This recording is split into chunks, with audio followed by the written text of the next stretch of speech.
Good morning, everybody. This is Lance, mind of the B.M.C.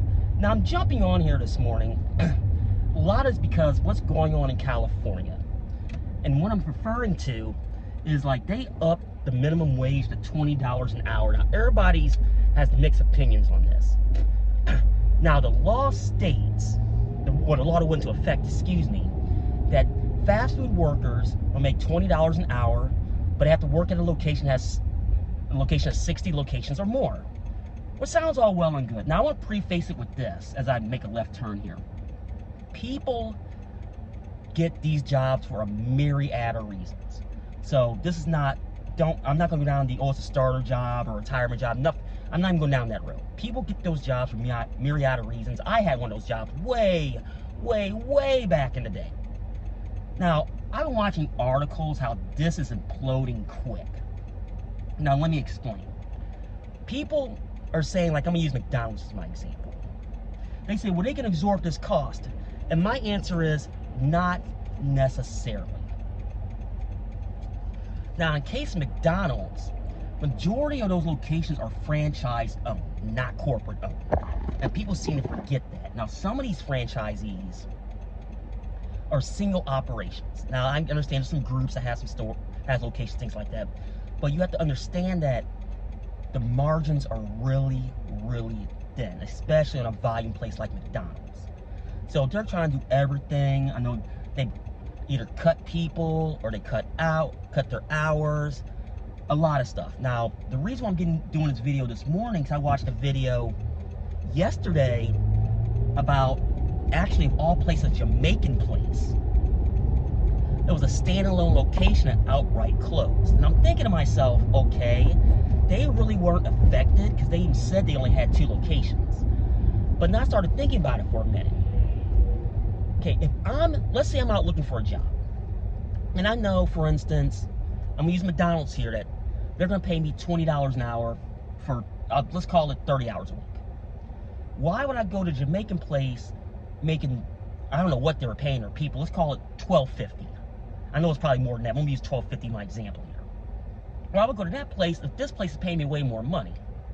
Now, according to the video that I watched, I got to remind myself to link the video in the description below when I get home tonight, is that they just outright closed. They couldn't do the cost. And I started thinking about it. Okay, what about these mom and pops that they're out there, they're trying to make a living, you know, they want to have their own business. Getting workers are going to be a major challenge for them at that rate.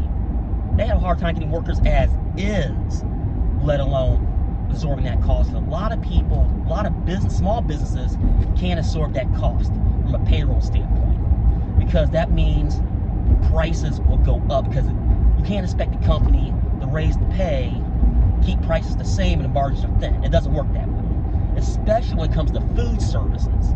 If you're a mom and pop, and this has been known for years, your timeline is 2 years if you're going to survive it. So let's say I went to California and opened a restaurant. I got 2 years to make it. If this goes into effect, even though I'm not privy to that minimum wage, I still got to pay that wage just to get good workers. People seem to forget that. I mean, it's just common sense. So some places are outright closing, they're cutting hours, all that. So, and I love when people online saying, well, they're not good business owners. It tells me, when people say that, tells me right there, I'm talking about from a small business standpoint, not from the corporate conglomerates, small businesses here. When people say they're not good business owners, it tells me right there they never owned a business in their life. That's what it tells me. And wants to say, well, I did the expense and this and that. It's like, well, fine, open up your books. Show me proof you didn't cut anything. And the other thing is, I'm sorry, I had the radio in the background. I'm sorry. I don't know why WYSU was in the background. And it's like, I love it when, like, the people in the forums I've been in, they pull the in and out card. Now, anybody don't know anything about In and Out is a West Coast chain. It's been privately held. The same families own it from the beginning. In and Out is known for paying California wages. They've been like this since the beginning. And trust me, getting a job at one of those places is nearly impossible for that reason. People see, and that's like the huge outlier people keep running to. It's like you cannot use that because it's an outlier. So I'm thinking to myself, really, come on, guys. Show the outlier as the reasoning. They're on a completely different wavelength. So I don't know. People probably chime in California and tell me this. What do you think is going to happen? I'm actually really curious with this. But let me know in the comments below. Am I right? Am I wrong?